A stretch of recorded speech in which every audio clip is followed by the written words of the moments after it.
Hello, fellow Star Warriors. Advitya and I are ready to watch the second episode of the third season of The Mandalorian. This is the way. May the Force be with you, and watching along with us, as always, are Dr. Darth Vader and Master Yoda, whose littler form, like this one, is going to be showing up very awesome actually in the rest of this season. The first episode was already pretty cranky. So let's see what goes on. And let's see how long it takes for Advitya's hiccups to quiet down. Alright then, let's get this show on the road. So, the episode begins with the usual parade of silhouettes of very recognizable Star Wars characters, starting with Lord Darth Vader, or Dr. Darth Vader as I call my little thingamajig or bobblehead. So Dr. Vader and Master Yoda are, of course, like I said, watching along with Advitya and myself. Advitya is resting peacefully, and so the other silhouettes that we see after Darth Vader are R2D2, or rather the one of the R2D2 RD robots, Fennec Shand from the Book of Boba Fett, an Imperial fighter pilot, Bo-Katan Kryze, who Mando met at the end of the first episode. You can check out my review of the first episode of The Mandalorian's third season.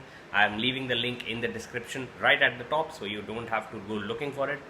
Then we have IG-11, the robot, the droid who sacrificed himself at the end of the first season to get Mando and Grogu away from Moff Gideon, played by Giancarlo Esposito, the big bad of Breaking Bad. He's also the big bad of this series, and already he's causing trouble all over the place. Alright, then we have an elite dark stormtrooper, and then the armorer of the Mandalorians, and then we have Mando himself, but in red. So the blue and red color combination, or rather the demarcation of blue and red, to discriminate, or rather to discern between the light side of the Force and the dark side of the Force. I think there is some sort of a play going on over there, but we will have to wait and watch to see what happens. Okay, so the episode begins with fireworks, a bit of a pod race in the streets of the planet on which Pelimoto, the ingenue who works with Mando, works, and she has got to work on Bunta Eve. So that's like a Christmas Eve thing which they have Star Wars. Alright, and Mando flies into the garage, and Grogu literally flies out of the cockpit and into Pelimoto's arms, played by Amy Ryan, I guess.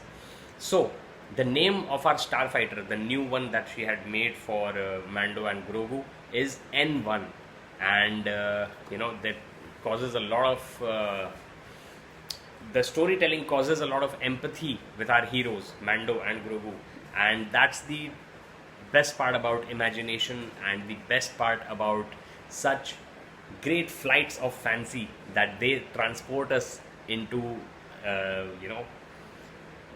they absorb us into the worlds that they create.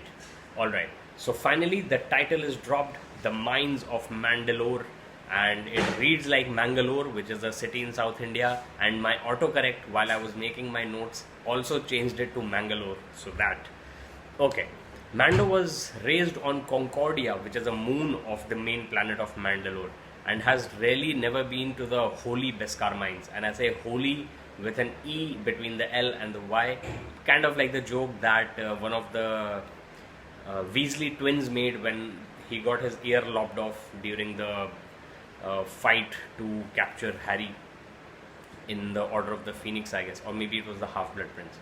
Okay, leave Harry Potter aside. I won't mix too many franchises into this review, or rather more like a reaction recap. Anna, so Mando tells Grogu, there's a lot of backstory development here, and there is a lot of exposition, as it is called in the trade, to explain how Mandalorians operate, and how Grogu is going to be skilling up, so to speak. So upskilling is the name of the game. Like I create Insta Hire Academy videos for recruiters to upskill themselves. And coming back to not reality, R4D5 is the droid that Pelimoto sells to Mando. He's an astromech droid, and he falls into the pit the first chance that he gets, and Mando has to go in after him because Grogu is quite concerned about the state of R4D5. Alright, so after Mando descends into the deep dark places of the mines of Mandalore, which reminds me all the time about the mines of Moria from the Lord of the Rings. But like I said, no more meshing franchises together, but I can't hold myself to that. Alright, there's so much stuff going on in here that it comes together in all sorts of awesome spirals. Okay, so this is another spiral that I love, that the dark saber comes out, which as I mentioned, Moff Gideon, the big bad of this series, he had the dark saber, but he was defeated by Mando, and so the dark saber is something that Bo-Katan Kryze also wants, and she's going to show up in this episode later. Alright, so Mando gets into the Mook killing mode in the mines, and he gets R4D5 back to the N1, and then Mando and Grogu go themselves, they descend to places deep and dark, like I have rhymed and rapped in long ago verse during the lockdown, and I love these spirals, as I said. Okay, going on. So Mando gets captured by a spider-like being, and again it reminds me about Frodo's capture by the spider creature called Shelob in the Lord of the Rings. And it's a very nice sequence because the big spider is operated by a humanoid droid, which is controlled by an alien which seems like a huge eye. And it disarms Mando, but Grogu manages to get close enough to try and free Mando. But he can't do that. His powers, his force power is not as strong as he would like. And he leaps like a lurman onto his pod, and he goes, Mando tells him to go get Bo-Katan Kryze, and so he goes into the starfighter and pilots the starfighter to the moon on which Bo-Katan Kryze's palace is, and Bo-Katan Kryze says that let's finish Mando off for real this time. So it's very ominous, and it's not really clear what sort of an ulterior motive she might have, right? And I have to give a shout out to Light Stage created by Lucasfilm, because it lets them create a great sense of scale, depth and detail. It's very nice. Like Borat says, very nice. Or like Jake Peralta says, nice. So 2 more franchises shout out over there, the Borat franchise and Brooklyn Nine-Nine. Alright, Bo-Katan cuts down the aliens like Mando and tells Grogu, you thought your dad was the only Mandalorian. So that's the first clear reference that we see about Pedro Pascal, who plays the lead character in The Last of Us as well. So that's another franchise for you to digest. Pedro Pascal as the Mandalorian is playing the father figure to Grogu and our baby Yoda, as they call it. Okay, so Bo-Katan Kryze gets the Darksaber and uses it to get the upper hand over that alien spider thingy, and the alien spider thingy has actually used electricity to kind of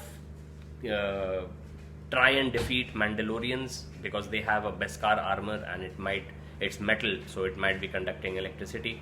But what that reminded me about is the heroine series that I'm writing about Vidyuta, which is going to be Advitya's alter ego, and she has electricity as her superpower. So that is going to be another spiral that will be taking off from here. I am on the second story of that, and the first story can be checked out in another link in my description, and you can check out all these, my thoughts about these franchises that I have mentioned already in this recap reaction review in the descriptions.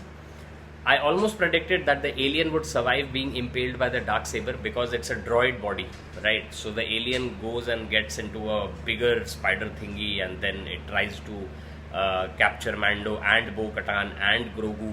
But finally, of course, they overcome it, and Bo-Katan guides Mando and Grogu to the entrance to the mines of Mandalore. And she says that she was at the living waters of the mines of Mandalore, where Mandalorian has gone to get redemption because he took off his helmet, which is not the way. So she says that she was at the living waters when she was a child, and that obviously harkens back to Pink Floyd's Comfortably Numb. When I was a child, I had a fever, or I caught a fleeting glimpse. Okay, so I'm sure that one of the dialogues in which, it was something about her dad being proud.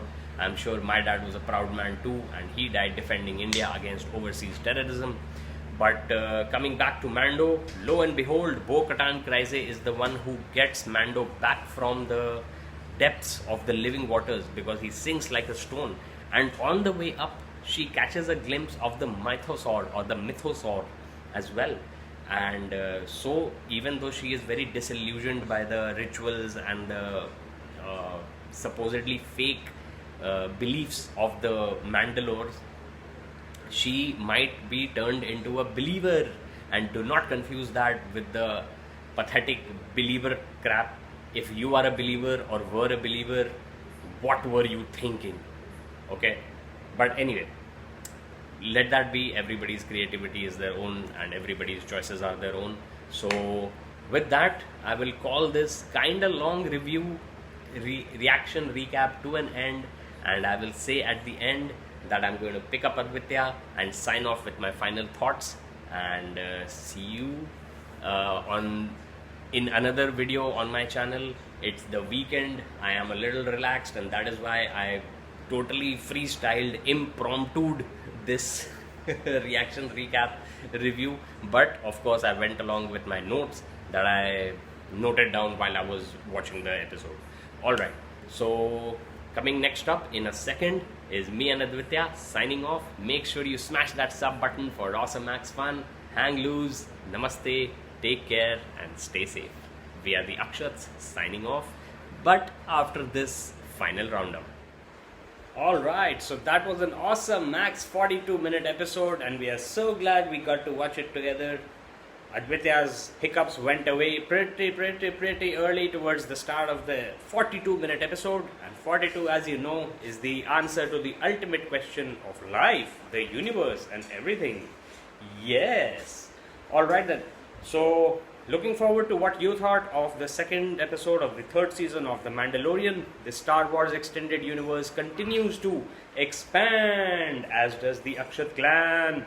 Alright then, smash that sub button for awesome max fun. And this is the two Akshats saying goodbye, good night, and may the force be with you. This is the way.